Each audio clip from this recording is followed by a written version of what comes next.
नमस्कार, स्वागत है आपका। आप देख रहे हैं आपका पसंदीदा डिबेट शो बात हरियाणा की। मैं आपके साथ सुतेश नैन मोर।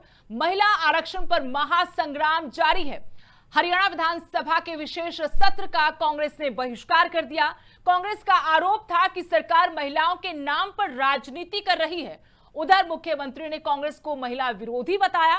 कांग्रेस ने भी ऐलान कर दिया है कि अब ये लड़ाई सदन में नहीं बल्कि सड़कों पर लड़ी जाएगी। लेकिन सवाल है, कौन कर रहा है महिलाओं का राजनीतिक इस्तेमाल? क्या आधी आबादी को मिल पाएगा उसका पूरा हक? सरकार की नीयत पर सवाल है। जनगणना और परिसीमन पर विपक्ष के सवाल कितने सही हैं?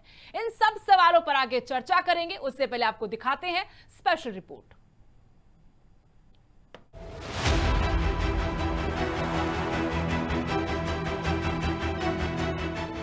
हरियाणा की सैनी सरकार ने नारी शक्ति वंदन अधिनियम पर कांग्रेस के खिलाफ निंदा प्रस्ताव को लेकर आज विधानसभा का एक दिन का विशेष सत्र बुलाया है। इस विशेष सत्र का कांग्रेस ने बहिष्कार कर दिया और विधानसभा के बाहर पैरेलल सदन चलाया। कांग्रेस विधायकों ने सदन के बाहर शोक प्रस्ताव पढ़ने के बाद 2 मिनट का मौन भी रखा। नेता प्रतिपक्ष भूपेंद्र सिंह हुड्डा ने कहा कि जिस विषय को सदन में लाया जा रहा है वो विधानसभा से संबंधित है ही नहीं, राजनीतिक विषय लेकर सरकार आ रही है। इस निंदा प्रस्ताव के खिलाफ विधानसभा के बाहर और सड़कों पर उतरकर विरोध किया जाएगा। सदन में तो जनहित की बात उस पे होता है, जो व्यर्थ खर्चा गया इसी वास्ते हमारे कोई भी सदस्य न उसने हाजिरी लगाई है, न टीए लेगा न टीए लेगा। लोगों को बोल डाला चला। किस बात पे बहस? कोई आधिकारिक चीज होगी जब तो बहस करेंगे। अधिकारी नहीं है इसका, सिर्फ लोगों को गुमराह करने के लिए, अपने प्रचार करने के लिए, बहकाने के लिए। देखिए, बहकाया जा, कुछ लोगों को कुछ समय तक बहकाया जा सकता है, लेकिन सबको सदा के लिए नहीं बहकाया जा सकता है। इस बहकाना जानते हैं। उधर कांग्रेस के सदन के बहिष्कार पर सीएम राज सिंह सैनी ने कहा कि महिलाओं को लेकर कांग्रेस का जो रवैया लोकसभा में रहा है वही रवैया यहाँ भी देखने को मिला है। कांग्रेस का एक भी विधायक सदन में नहीं पहुँचा। ये बेहद ही गैर जिम्मेदाराना व्यवहार है। विपक्ष जो उनका रवैया माननीय अध्यक्ष जी लोकसभा के अंदर रहा है, कांग्रेस का वही महिलाओं के शोषण, महिलाओं के विरुद्ध उनका चेहरा आज यहाँ भी उजागर हुआ है। कांग्रेस से क्रॉस वोटिंग के चलते सस्पेंड किए गए विधायक जरनैल सिंह, रेणुबाला और शैली चौधरी सदन में मौजूद रहे। जरनैल सिंह ने कांग्रेस के सदन से बहिष्कार पर तंज कसा और बीजेपी का सत्र बुलाने और महिला आरक्षण के मुद्दे पर खुलकर समर्थन किया। मैं तो ये समझ नहीं आ रही कि महिलावां नूं आरक्षण देने वास्ते पार्टी विरोध क्यों कर रही है? विरोध नहीं करना चाहिए। इसका महिलावां बरोबर अज जे असीं अज उन्हां दा वोटां दा अधिकार है। हरियाणा विधानसभा के विशेष सत्र को लेकर भले सदन के अंदर पक्ष और विपक्ष में गहमा गहमी ना देखने को मिली हो, पर आने वाले दिनों में महिला आरक्षण के मुद्दे पर प्रदेश में सियासी पारा हाई रहने का संकेत कांग्रेस ने साफ तौर पर दे दिया है। Bureau report, living India news. तो चलिए चर्चा की शुरुआत करते हैं। हमारे साथ सभी खास मेहमान जुड़ चुके हैं। राज रमन दीक्षित है, प्रवक्ता बीजेपी, हरपाल कलामपुरा प्रवक्ता कांग्रेस, विजेंद्र रेड्डी जींद इनेलो जिला अध्यक्ष। आप सभी का बहुत बहुत स्वागत है। और सबसे पहले मेरा सवाल राज रमन दीक्षित जी आपसे है। आज हरियाणा विधानसभा का विशेष सत्र बुलाया गया। सबसे पहले आपसे जानना समझना चाहते हैं कि सत्र से क्या विशेष मिला, क्या विशेष निकला, क्या हासिल हुआ? आज हरियाणा विधानसभा, सुरेश जी आपको नमस्कार, आपके मेरे प्रवक्ता साथियों को नमस्कार और आपके सभी दर्शकों को मैं प्रणाम करता हूं, नमस्कार करता हूं। देखिए, आज हरियाणा विधानसभा का विशेष सत्र एक ऐतिहासिक संदेश देता है कि महिलाओं के सम्मान और अधिकारों पर कोई समझौता नहीं होगा। हमारे माननीय मुख्यमंत्री जी ने कहा है कि जब तक महिलाओं की बराबरी का हक नहीं मिलेगा तब तक देश का विकास अधूरा रहेगा। लेकिन यह दुर्भाग्यपूर्ण है कि कांग्रेस ने इस महत्वपूर्ण सत्र का बहिष्कार कर दिया। सवाल यह उठता है कि क्या कांग्रेस महिलाओं के आरक्षण के खिलाफ है? क्या उन्हें महिलाओं का सशक्तिकरण मंजूर नहीं है? सरकार ने न केवल महिला आरक्षण का समर्थन किया बल्कि कर्मचारियों के हित में बड़ा कदम उठाते हुए आज जो है हरियाणा क्लरिकल सर्विसेज बिल 2026 भी पेश किया है, जिसमें ग्रुप डी के जो कर्मचारी हैं उनको प्रमोशन के वो तो अवसर अलग मिलेंगे। बात है दीक्षित, देखिए वो तो अलग बात है। हम बात करें महिला आरक्षण को लेकर, जो आप लोगों ने विशेष सत्र बुलाया था, सरकार ने जो सत्र बुलाया उससे क्या हासिल क्या हुआ, क्या उसमें विशेष था? क्योंकि कांग्रेस जो मुख्य विपक्षी पार्टी जिसके खिलाफ निंदा प्रस्ताव लाया गया, वो कह रही कि भाई ये मुद्दा यहां का था ही नहीं, जहां का था वहां चर्चा हो गई और विपक्ष ने वहां वोट नहीं दिया तो बिल गिर गया, बात वही खत्म हो गई। आप करना ये चाहते हैं कि आप दिखा कुछ रहे हैं, बता कुछ रहे हैं और होना कुछ और था। सीधे सीधे आज आप ले आइएगा 2023 वाला जो बिल पारित हुआ था उसको लागू कर दीजिए, क्या गलत है उसमें? देखिए सुदेश जी, अगर मान लो अब जैसे भूपेंद्र सिंह हुड्डा जी का बयान आपने भी सुना, हमने भी सुना, जी। वो कह रहे हैं कि ये महिलाओं पर राजनीति कर रहे हैं, गुमराह कर रहे हैं। अगर मान लो ऐसी कोई बात है, भूपेंद्र सिंह हुड्डा जी को लगता है, कांग्रेस को लगता है, तो सदन में वो चर्चा से भाग क्यों रही है? अगर मान लो उनको ये है कि जनता को ही कुछ बताना है तो सदन में बता सकते हैं। बहिष्कार करने से क्या होगा? ऐसे ही इन्होंने एक जो पहले जीवीजी राम जी था उसके ऊपर भी ये भाग गए थे, बहिष्कार कर दिया था। बहिष्कार करने से क्या निकलेगा? आप ये बताइए, चर्चा करने से आप भागते क्यों हो? नहीं, जब मैंने आपको किसी भी कहा ना, बिल को पहले उनकी तरफ से कहा गया कि चर्चा की जगह ही नहीं थी, ये जहां चर्चा होनी थी वहां हो गई। विधानसभा देखिए, में चर्चा चर्चा की जगह क्यों नहीं थी? संसद में हो गई थी ना चर्चा, वो ये कह रहे हैं। नहीं, संसद में चर्चा होगी तो हमने जो सत्र बुलाया गया है, जो विधानसभा का विशेष सत्र बुलाया था, इसमें उनको चर्चा करने से क्या दिक्कत थी, क्या चलिए परेशानी उनसे थी? पूछ रहे थे क्या दिक्कत थी। हरपाल जी हमारे साथ हैं। हरपाल जी, क्या दिक्कत थी कांग्रेस को चर्चा करने में? सुदेश जी, सबसे पहले आपके चैनल को, आपको और मेरे मित्र प्रवक्ताओं को मेरा नमस्कार। देखिए, भारतीय जनता पार्टी का वो हाल है, कहीं पे निगाहें कहीं पे निशाना।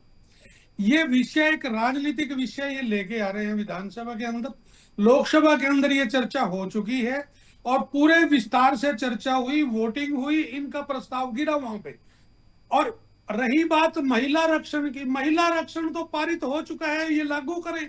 आने वाले 5 राज्यों के चुनाव आए, उनमें 33% दे लें आरक्षण। कांग्रेस तो चाहती है आरक्षण हो, पर ये उस बात पे नहीं आना चाहते। ये चाहते हैं, इन्होंने एक स्पेशल विशेष सत्र बुलाया। इसमें क्या स्पेशल था? चारों तरफ चुनाव है हरियाणा के अंदर और आचार संहिता लागू हुई है और इन्होंने आनंद भारत में ऐसे दिखा दिया, पता नहीं एकदम हरियाणा के अंदर क्या हो गया और इस विशेष सत्र की जरूरत पड़ गई, जबकि ऐसी कोई इसकी जरूरत नहीं है। जरूरत है तो आज भ्रष्टाचार जो हरपाल जी, क्या आपको लगता है कि निकाय चुनाव के मद्देनजर यहां से बीजेपी सत्र के बहाने फायदा उठा रही है? ये हर जगह राजनीतिक लाभ लेना चाहते हैं। इनकी निगाहें कहीं होती हैं, निशाना कहीं और होता है, काम कुछ करते हैं और फायदा कहीं और से लेना चाहते हैं। ये दोहरी मापदंड में हमेशा भारतीय जनता पार्टी चलती है। ये कहीं जनता के योगदान की बात के मुद्दे के ऊपर सत्र बुलाओ, भ्रष्टाचार पर बुलाओ, नौकरियों के ऊपर बुलाओ, युवा विदेशों के अंदर भाग रहा है उसके ऊपर बुलाओ, सड़कें टूटी पड़ी हरियाणा की उसके ऊपर बुलाओ। ये सत्र बुलाए ना, हम आएंगे, चर्चा करेंगे। लेकिन जो चर्चा ऑलरेडी जिस बात पर हो चुकी है वो गिर चुका है, सारी बातें हो चुकी हैं, तो उस पर ये क्या चाहते हैं? सिर्फ और सिर्फ निंदा प्रस्ताव लेके आना, कांग्रेस को जनता के सामने विलियन बनाने की कोशिश करना। जनता समझ चुकी है, जनता को पता है, आज जनता अनपढ़ नहीं है हरियाणा की, उन्होंने सारी चर्चा देखी भी है, सुनी भी है और आज कांग्रेस का संगठन खड़ा है। हम गली गली कुच्चे तक अपनी बात पहुंचाएंगे और भाजपा जहां फेल होती जा रही है, कानून व्यवस्था में फेल है और इनका प्रशासन के ऊपर किसी तरह की पकड़ नहीं रही, पुलिस इनके हाथों में नहीं रही, हर रोज महिला तरह आरक्षण तरह पर ही की। रहेंगे हरपाल जी। आज तो हम विजेंद्र रेड्डी जी हाँ, को शामिल कर मैं लेते हैं वही कह चर्चा रहा में। हूं। विजेंद्र जी, राजरमन दीक्षित जी को भी सुना, हरपाल जी को भी आपने सुना, ये एक दूसरे पर आरोप लगा रहे, कोई नियत पर सवाल उठा रहा है तो कोई आज के बहिष्कार को गलत ठहरा रहा है। आपको क्या लगता है आज सदन से क्या हासिल किया? जो विशेष सत्र बुलाया गया था वो उससे कुछ निकला, कोई निचोड़ है उसका, कोई सकारात्मक चीजें निकल के आई हैं या फिर एक बस बुलाया सत्र, खाना पूर्ति हुई, बात खत्म? सुदेश जी, सर्वप्रथम आपके चैनल से जुड़े हुए हर गणमान्य व्यक्ति को इन लोग तरफ से राम राम, नमस्ते और जय हिंद। सुदेश जी, जब कोई मुद्दा है और उसके ऊपर सरकार, चाहे वो प्रदेश गवर्नमेंट है चाहे सेंट्रल गवर्नमेंट है, यदि उसके ऊपर वो डिबेट करवाना चाहती है, उसके ऊपर बहस करवाना चाहती है, एक विधानसभा भी एक संवैधानिक स्थल है जहां पर किसी भी मुद्दे के ऊपर बहस की जा सकती है और सरकार चाहती है कि हम वहां पर आपके साथ इस मुद्दे के ऊपर बहस करना चाहते हैं, तो मेरा मानना है कि बहस से हमें भागना नहीं चाहिए, बल्कि उस सथल के ऊपर खड़ा होकर के पुरजोर तरीके से उसका जवाब देना चाहिए। जिस प्रकार से इंडियन नेशनल लोकदल के पार्टी के 2 ही विधायक थे, दोनों ने वहां बैठ करके पूर्ण रूप से इस सत्र का भी विरोध किया, और जिस प्रकार से महिला आरक्षण बिल को इन्होंने जो लागू करने का तरीका अपनाया उसका भी विरोध किया, और सारी बातें रखी भारतीय जनता पार्टी के खिलाफ रखी। मैं ये पूछना चाहता हूं, विधानसभा को ज्यादा लोग सुनते हैं या विधानसभा के बाहर बैठ करके जो ड्रामा किया जाता है उसको ज्यादा लोग देखते हैं? इन्होंने विरोध करना था। मैं भी मानता हूं, हमारे आदित्य चौटाला जी ने विधानसभा में खड़ा होकर के विशेष तौर पर कहा कि जब 2023 में पास हो गया था, आप उसको क्यों नहीं लागू करते हो। उन्होंने ये भी कहा कि आप महिला आरक्षण बिल की आड़ में प्रीसीमन बिल पास करवाना चाह रहे हो, ऐसा हम कतई नहीं होने देंगे। यही बात यदि कांग्रेस वाले लोग भी विधानसभा सदन के अंदर बैठ करके अपना पुरजोर इसका विरोध करते तो वो ज्यादा उचित रहता, ज्यादा अच्छा क्या जवाब है इसका रहता। कि आप मुख्य विपक्षी दल हो, आप बहस से भाग गए, आप चर्चा करते, ठीक है, आपके नेता ने कहा कि भाई ये विषय नहीं था। अब जब विषय आ गया है, सरकार ले आई है, तो मुख्य विपक्षी दल होने के नाते वहां होना तो चाहिए था। जो भी आपकी आपत्तियां थी, जो विरोध था या फिर जो आपके तर्क थे, वो रखते आप सदन के पटल पर। इन्होंने सिर्फ और सिर्फ एक टारगेट लेकर चले कि हमने तो सिर्फ निंदा प्रस्ताव ही लेके आना है, इनका और कोई मुद्दा नहीं है। इन्होंने विकास के ऊपर कोई बात नहीं करनी, या महिला आरक्षण तो ऑलरेडी पारित है भाई, लागू करो। तो वही तो मैं कह रही हूँ कि वहां पर तर्क के साथ अपनी बात रखते ना, जनता तक जाती है आपकी बात, जिसकी बात जनता को ठीक लगती, समझ आती, उसको मानती जनता। हमने सुनाई ना, जनता ने सुनी, बाहर मीडिया के लोगों से सुनाई गई, सारी सुनी, और हम आगे आपके साथी विजेंद्र जी कह रहे कि ड्रामा रचा गया बाहर बैठकर। तो विधानसभा किस लिए बनी है? विधानसभा वहां बैठते, आप चुनकर आए हुए विधायक हैं, अंदर बैठते, अपनी बात रखते।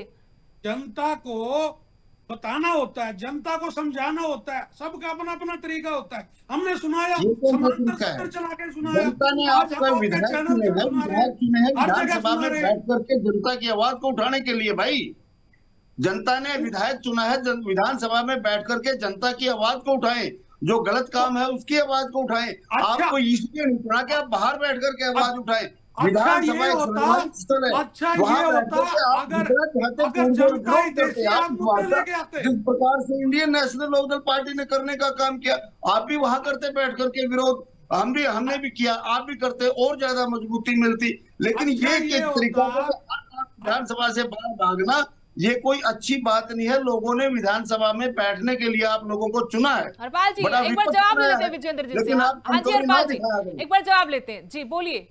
अच्छा ये होता अगर ये जनहित के मुद्दों पर सत्र बुलाते, जनहित की बात करते, सिर्फ और सिर्फ निंदा प्रस्ताव के लिए एक सत्र, विशेष सत्र बुलाना, ये कहाँ का औचित्य है? ये आप थोड़ी देर पहले हरपाल जी कहते कि चुनाव है और चुनाव के बीच में ऐसे फायदा उठाना चाहती है भारतीय जनता पार्टी, क्योंकि निकाय चुनाव प्रदेश में 10 मई को, तो आप लोग आते वहां बताते, बात तो रखते ना। आप लोग कह रहे कि परिसीमन, जनगणना, ये जो रोड़ा है ये अटकाया जा रहा है, ये जानबूझकर वो बिल पास करवाया जा रहा है उसकी आड़ में, महिला आरक्षण की आड़ में, तो आप लोग एक्सपोज कर देते ना फिर पार्टी को, सरकार को एक्सपोज करते। महिला आरक्षण नाम है और ये परिसीमन अपना उल्टा पुल्टा परिसीमन लागू करना चाहते हैं, और ये एक चीज में दूसरी चीज साथ लपेट कर आते हैं ताकि, और अगर इनका मुद्दा सिर्फ यही है कि किसी तरह से कांग्रेस को जनता के अंदर ये दिखा दो कि महिला आरक्षण की कांग्रेस विरोधी है। कांग्रेस विरोधी नहीं है, कांग्रेस मौका नहीं दे रहे, आप लोग भरपूर मौका नहीं दे रहे बीजेपी को ये साबित करने में। नहीं, बिल्कुल नहीं, हम जनता में जा रहे हैं, जनता से बात कर रहे हैं, जनता को बता रहे हैं कि ये एक धोखे का माया जाल बना रही है भारतीय जनता पार्टी। महिला आरक्षण के नाम पर परिसीमन लागू करना चाहती है, जो कांग्रेस पार्टी बिल्कुल नहीं होने देगी, ना होने दिया। हम आरक्षण के हित में हैं, आरक्षण आए, 33% लेके आए। कितने साल तक इस देश पर कांग्रेस ने राज किया होगा, आप बता दीजिए। तो रोका किसने? कांग्रेस ने तो हमेशा कहा है, पीछे तो जब ये लेके आए उसमें भी साथ दिया, इनका पारित करवाया। मेरा सीधा सा सवाल था हरपाल जी, कितने साल कांग्रेस ने राज किया और कितने साल बीजेपी ने राज किया? सुदेश जी, सबसे पहले मैं आपको बता दूं, देश की सबसे पहली राष्ट्रपति महिला कांग्रेस ने बनाई, सबसे पहले देश की महिला प्रधानमंत्री कांग्रेस ने बनाई, सबसे पहले लोकसभा की अध्यक्ष महिला वो कांग्रेस ने बनाई, और सबसे पहले राष्ट्रीय अध्यक्ष महिला वो भी कांग्रेस ने बनाई, और जितनी मुख्यमंत्री कांग्रेस ने महिलाएं बनाई हैं, शायद पार्टी आज तक नहीं बना सकती। वो एक तो बार बार वही नाम परिवार से है। राजरमन दीक्षित जी, अब इसका जवाब दे दीजिए कि बीजेपी आरोप लगाती है कि कांग्रेस महिला विरोधी है। उन्होंने 2-3 पद गिनवा दिए, वो कह रहे कि हम तो कैसे हो सकते हैं महिला विरोधी, हम तो बिना ही आरक्षण के इतने महत्वपूर्ण पद दे रहे हैं अपनी महिलाओं को। सुदेश जी देखिए, पहली बात जो ये कह रहे थे कि निंदा प्रस्ताव, उसमें निंदा शब्द ही नहीं जोड़ा गया, आज के उसमें उपयोग ही नहीं किया गया। दूसरी बात कि भारतीय जनता पार्टी ने अपने डर तो दिखा दिया था ना आप लोगों ने भी। भारतीय जनता पार्टी ने अपने जब तक भारतीय जनता पार्टी का जन्म नहीं हुआ था, जब तो हमारी प्रधानमंत्री बन चुकी थी। कृपा आप सुनिए धैर्य से, मैंने जब आपकी भारतीय बात को जनता सुना, पार्टी का जन्म भी नहीं हुआ था। सुदेश जी, पहली बात कि 1996 के अंदर भारतीय जनता पार्टी ने अपने संगठन के अंदर ये प्रक्रिया लागू की थी 33% आरक्षण वाली। वो आते आते 2007 में अपने भाजपा के संविधान को बदलाव करके 33% संगठन के अंदर महिलाओं को हमने आरक्षण दे दिया, जो बूथ स्तर से लेके जिला स्तर, मंडल स्तर, राष्ट्रीय स्तर तक है। तो ये हम पहले हमारे क्यों नहीं दिया लेकिन राजरमन दीक्षित जी, वहां किसने रोका दोनों बड़े दलों को? अब हम दे रहे हैं। पहले कांग्रेस सबसे बड़ा दल था, अब आप कहते हैं कि दुनिया का सबसे बड़ा राजनीतिक दल है बीजेपी, तो किसने रोका है? दीजिए, आप क्यों इंतजार करते हैं आप कानून का? मैं तो कहती हूँ आप हम तो दे रहे हैं सुदेश जी, हम तो दे रहे हैं। हमने पहले ऐसी मुझे 2 महिलाएं आप बता दें, दोनों से एक सवाल पूछती हूँ मैं, तीनों से पूछ लेती हूँ। एक छोटा सा सवाल है, तीनों से एक छोटा सवाल। राजरमन दीक्षित, एक छोटा सवाल है, परिवार से इतर, राजनीतिक परिवार से इतर आप मुझे 2 महिलाएं गिनवा दीजिए, विधायक और एमपी, बता दीजिए, तीनों ही बता दीजिए। आज भी मैं बताता हूँ, आज भी हरियाणा के अंदर जो सबसे ज्यादा अगर कोई महिला को टिकट दिया है या महिलाओं का सम्मान किया है तो भारतीय जनता पार्टी ने किया। नाम बता दीजिए, चलिए 2 नाम बता दीजिए आप। नहीं, सबसे ज्यादा हम दे रहे हैं। मैं तो नाम पूछ रही हूँ आपसे। मैं कह राजनीतिक परिवारों के अलावा अगर किसी की बहू बेटी है राजनीति में बीजेपी, मुझे नाम बता दीजिए। यही सवाल हरपाल जी मेरा आपसे है, बता दीजिए आप। यही सवाल मैं आईएनएलडी से पूछ रही, बता दीजिए। ये सच्चाई है सर, ये डाइजेस्ट नहीं होगी मेरी बात। आप लोग बोले कि सच्चाई है, आपको निकलते नहीं बन रहा भाई। हम उन्हीं की लड़ाई लड़ रहे हैं, उन्हीं के लिए तो हम ये कर रहे हैं। मैं आपको ताजा उदाहरण दे दूं, अभी निगम के अंदर 3 में से हमने 2 महिलाओं को टिकट दिए, निगम के चेयरमैन के लिए 3 में से 2 को। सुन लीजिए उनको, वो आ रहे हैं जिस वो काट के तौर पर आपको कह रहे हैं राजरमन जी की 2 को हमने टिकट दे दी, महिलाएं हैं। अब बताइए। 3 में से 2 महिलाओं को हमने भी दे रखा है, और हमने तो बिल्कुल अपनी जो आम कार्यकर्ता है उसको दे रखा है। कौन है? अक्षिता से? अक्षिता की बात करें आप अम्बाला से? आम कार्यकर्ता कैसे? वो मैं परिवार की तो बात कर रही हूं, इतना पुराना परिवार है उनका, आरएसएस के साथ लंबा चौड़ा। दायित्व को देखिए कि वो किस तरह की है, आप उनके दायित्व को देखिए। भारतीय जनता पार्टी उन्हीं महिलाओं की लड़ाई है, उन्हीं के हक में लड़ रही है, जो बड़े घरानों से जो आम महिलाएं हैं उनको आगे लेके आने के लिए। आप मानेंगे नहीं राजरमन जी, हरपाल जी भी नहीं मानेंगे कि आप 2 महिलाएं नहीं गिनवा सकते। तीनों ही पार्टियां 2 महिलाएं आम घरों की नहीं गिनवा सकते जिनको आगे बढ़ाया हो। हम सारे जानते हैं, आप भी जानते हैं, आपकी मजबूरियां हो सकती कि बोल नहीं सकते। हम सभी जानते हैं कौन सी महिलाएं आगे बढ़ती राजनीति में, जिनका परिवार पहले से राजनीति में हो, पिता भाई कोई तो। शीला दीक्षित को हमने पार्टी इस तरह की राजनीति नहीं करती है। अच्छा ठीक है राजरमन दीक्षित जी, अब इससे आगे क्या होगा? ये सियासत ऐसे चलेगी आधी आबादी के नाम पर, या कुछ हासिल भी होगा इससे, बताइए? या चुनावी रोटियां, राजनीतिक रोटियां सेकी जाती रहेंगी? देखिए सुदेश जी, जब हमारी सरकार का यह भी नहीं था कि हरियाणा में कभी हमारी सरकार बनेगी, तब भी हमने अपनी सोच को, अपनी नीयत को दर्शाते हुए 2007 में ही हमने अपनी 33% संगठन में महिलाओं को दायित्व दिए हैं, प्रतिनिधित्व दिया है। तो आप ये देखिए कि भारतीय जनता पार्टी इतनी साफ और सही नीयत है। हम उन महिलाओं के लिए, उन महिलाओं के हक को प्रतिनिधित्व देने के लिए ये बिल लेके आए हैं, और महिलाओं को उसमें आगे बढ़ाने के लिए भाई, ताकि जो गरीब महिलाएं हैं, जो राजनीति में आती हैं, जो बड़े घरानों से नहीं है, उनको प्रतिनिधित्व दिया जा सके। इसी के लिए भारतीय जनता पार्टी संकल्पित है और कर रही है और करती रहेगी। हरपाल जी, आप सहमत हैं बीजेपी प्रवक्ता के जवाब से? बीजेपी वाले सिर्फ और सिर्फ राजनीति करना चाहते हैं। ये किसी को किसी तरह का मतलब महिलाओं के पक्ष में नहीं है। ये अगर महिलाओं के पक्ष में होता, आज तक इन्होंने क्या अपनी मतलब राष्ट्रीय अध्यक्ष किसी महिला को बनाया? बताइए मुझे। हरपाल जी ने एक मुद्दा पकड़ा, राष्ट्रीय अध्यक्ष नहीं बनाया आपने राजरमन दीक्षित बनाया किसी कभी? महिला को। देखिए, अगर तो मान लो आपने भी तो राष्ट्रीय अध्यक्ष परिवार नहीं से बनाया, बाहर नहीं चुना ना। राष्ट्रीय अध्यक्ष महिला रही नहीं है। नहीं, राष्ट्रीय अध्यक्ष हमारा, हमने कौन सा एक परिवार से बनाया है? आपने हमने परिवार से बनाया बनाया ना, वही तो मैं पहले बताइए बोल ना, चुकी हूँ। महिला को तो बनाया हमने। आम महिलाएं कैसे हैं, कैसे विश्वास करे किसी राजनीतिक दल पे कि वो आम घरों से महिलाओं को आगे बढ़ाएंगे। हरियाणा में प्रदेश अध्यक्ष आपने महिला बनाया किसी को? हरपाल जी, अगर इतनी अगर हितैषी इतनी है, कांग्रेस महिला हितैषी होती तो 2024 तो बहुत पीछे नहीं गया है। 2024 में कुमारी सैलजा को लेकर जितना बखेड़ा खड़ा हुआ, वो दलित समाज से आती थी, महिला थी, वरिष्ठ थी, उनको बना देते सीएम चेहरा, बात खत्म हो जाती। हम मान जाते आज डंके की चोट पे आज बोलते आपके हक में। कुमारी सैलजा को एक दूसरे होते की कैबिनेट मिनिस्टर रही है, वो सेंटर के अंदर मिनिस्टर रही है। तो उन्होंने सीएम चेहरा नहीं हरियाणा अनाउंस का कर सकते क्या प्रतिनिधित्व उनको? किया है। सीएम चेहरा हरियाणा अनाउंस का नहीं कर सकते प्रतिनिधित्व उनको, किया है बताइए उन्होंने। आप मुझे। सीएम चेहरा अनाउंस नहीं कर सकते थे उनको, आप बताइए। देखिए, वो हमारी एक नीति है कि भाई चुनाव के बाद सीएम चेहरा होगा। हमने किसी को भी सीएम चेहरा नहीं बनाया था। लेकिन सारे जानते थे कि कौन चेहरा है। कमाल कर रहे हो हरपाल जी आप भी। वो हमने घोषित तो नहीं किया। घोषित आपने जनता कुमारी के सैलजा की दिमाग में- नाराजगी तक दूर नहीं की, उनको अलग थलग कर दिया। चलिए वो अलग मुद्दा हो जाएगा, हम महिलाओं पर रहेंगे, महिला आरक्षण पर रहेंगे। विजेंद्र जी, अब कहाँ देखते हैं राजनीति आप? महिला आरक्षण के संदर्भ में पूछ रही हूं आपसे सवाल। ये ऐसे चलता रहेगा कि वाकई में आधी आबादी को कोई हक मिलेगा भी? अब इतने साल बिल्कुल, तो इतना आधी अरसा तो आबादी निकल को गया। हक देखिए, आधी आबादी को हक मिलेगा और इंडियन नेशनल लोकदल पार्टी ने भी हरियाणा प्रदेश में महिलाओं को 33%, क्योंकि हमारी क्षेत्रीय पार्टी और क्षेत्र के आधार पर हमने ऑलरेडी इसकी घोषणा कर दी है कि आने वाले चुनाव में 33% जो है टिकट जो है महिलाओं को देने का काम करेंगे।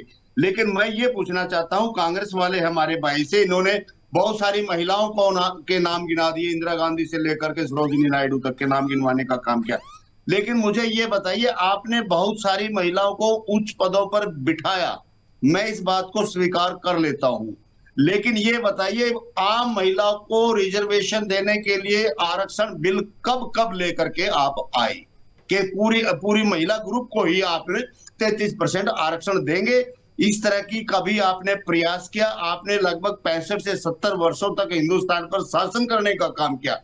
एक समय ऐसा बताइए जब देखिए आपने विजेंद्र जी, नियत और नीति बिल्कुल आप साफ है। कैसी सभी बात कर दोनों रहे हैं? सभी दलों की दूसरी बात। नियति और नीति आप बिल्कुल क्या- साफ है। हरपाल जी माफ दूसरी कीजिएगा, बात- मेरे पास वक्त नहीं है, बहुत महत्वपूर्ण ये मुद्दा हमारा। आप कैसी बात कर रहे हैं? हाँ जल्दी, थोड़ा सा जल्दी, जब वक्त तक नहीं है हमारे इंडियन पास, माफ नेशनल कीजिएगा। लोकदल पार्टी का हाँ, जन्म नहीं हुआ था, जब तो हमारी महिला प्रधानमंत्री मैं बन चुकी भाजपा थी। के प्रवक्ता से भी पूछना चाहता हूं, यदि 2023 में बिल पास हो चुका था तो उसको लागू करने में आपको क्या दिक्कत और क्या परेशानी है? परिसीमन उसको जनगणना, आप लागू क्यों चलिए करते जनता जब पर छोड़ देते हैं, जनता पर छोड़ देते हैं। जनता समझती है हर बात, नियत किसी की कैसी है, नीति किसी की कैसी है, किसकी आड़ में क्या खेला खेला जा रहा है। बहुत बहुत शुक्रिया आप तीनों मेहमानों का, और देखना होगा कि आधी आबादी को आखिर उसका हक कब मिलता है। नमस्कार।